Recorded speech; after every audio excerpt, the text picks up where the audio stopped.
This is Michael Elliott with Camp and Park Accounting, and this is episode 2 of the Ask the Campground CPA question series.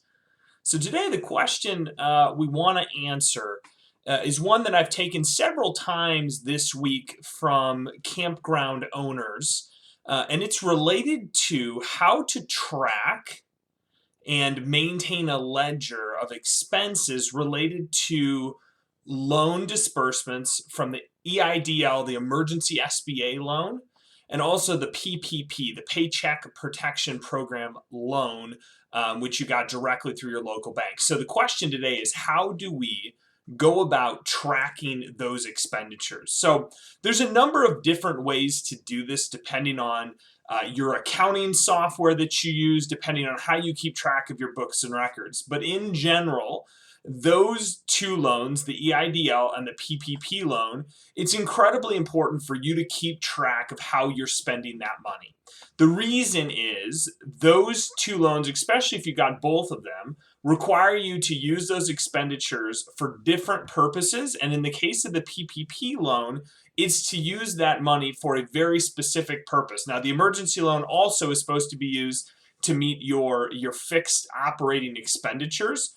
And so it's important to track it for that purpose. But for the PPP specifically, as you're likely aware, the PPP loan has a strong likelihood of converting from a loan into a grant if you use the expenditures in the covered period of time for specific purposes. Now, I'm not going to get into a lot of the details about the specific purposes and about the covered period and the look back and full-time equivalent calculations and all those kind of things. There's other videos I've done, and there's a lot of resources out there. If you kind of Google those things, you're going to find a lot of resources on those calculations. But what we want to talk today about is, how do we track these things to make sure that when it comes time to ask for forgiveness of those loans, that we're in a position where we can take the maximum forgiveness, get the maximum benefits of converting these loans into grants. So the first thing that we recommend doing is definitely make sure that every time you use that money for a qualified purpose, so for the PPP specifically, we're looking at primarily payroll-related costs, and then also a portion of it can be for utilities and things like that. And so whenever you make an expenditure related to those expenses, you need to make note of it, whether it's in your accounting system, a handwritten sheet, whatever it is, you need to make note that that is a qualifying expenditure. Then what we need to do is we need to make sure that we're tracking it appropriately. Now, there's a number of different ways that you can do this. You can either do it mechanically, so using your accounting software. You can do it that way, meaning we can create holding accounts, we can designate, we can use classes, we can do a lot of things inside the accounting software to make sure that we're keeping track properly. We can also keep track using an Excel spreadsheet, a handwritten sheet of paper, something like that. There's multiple ways to keep track of this, but the most important thing is that every time you use it for a qualifying expenditure, you're tracking it appropriately. Now, there are some folks out there who believe that opening a second bank account to specifically hold these funds, mostly the PPP funds, is a good idea.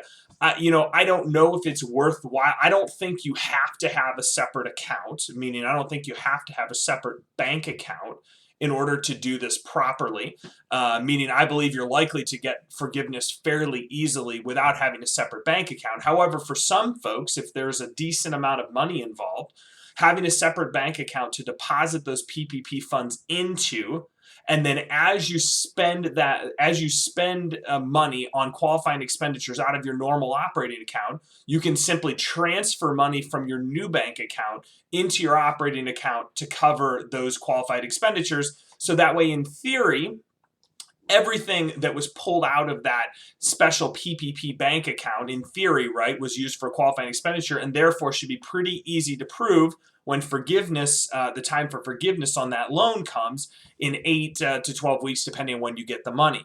And so that's certainly an option, and ultimately probably the cleanest way to do it. I'm not going to say the easiest, but the cleanest. That being said, there's some complexity involved when you get a separate bank account, so I don't know that that's for everyone. But inside of your accounting system, depending on the accounting system that you use, most of y'all are probably using QuickBooks or QuickBooks Online. We can create subsidiary bank accounts inside of QuickBooks Online.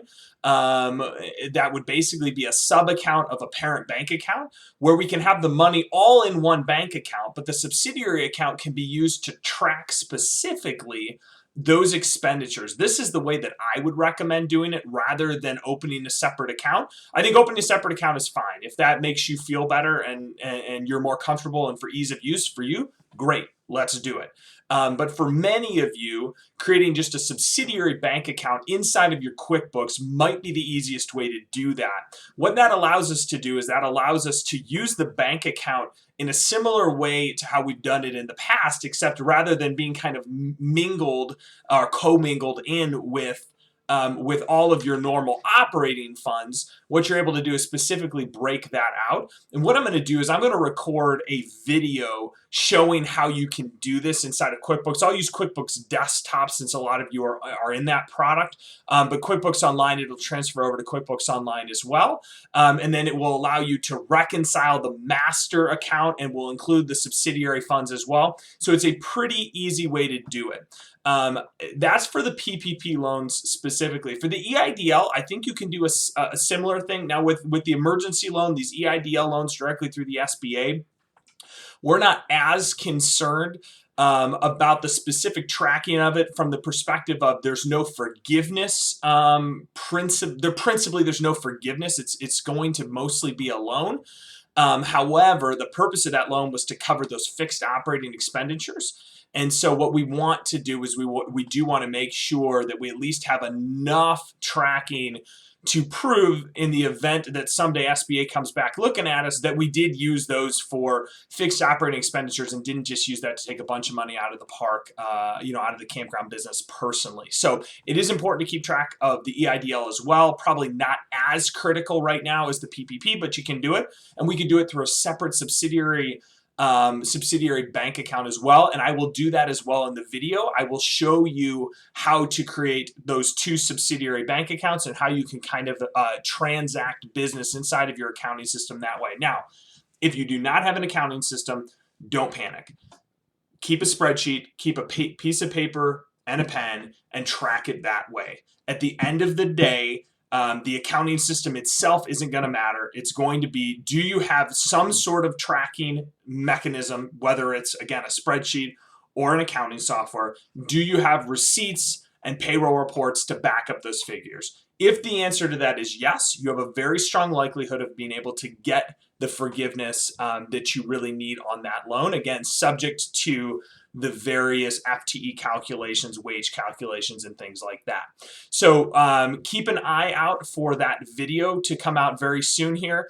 And again, if you have any questions at all that we can answer on the Ask the Campground CPA question series, please feel free to email me. My email address is michael@campandparkaccounting.com. And we wish you all the best of luck.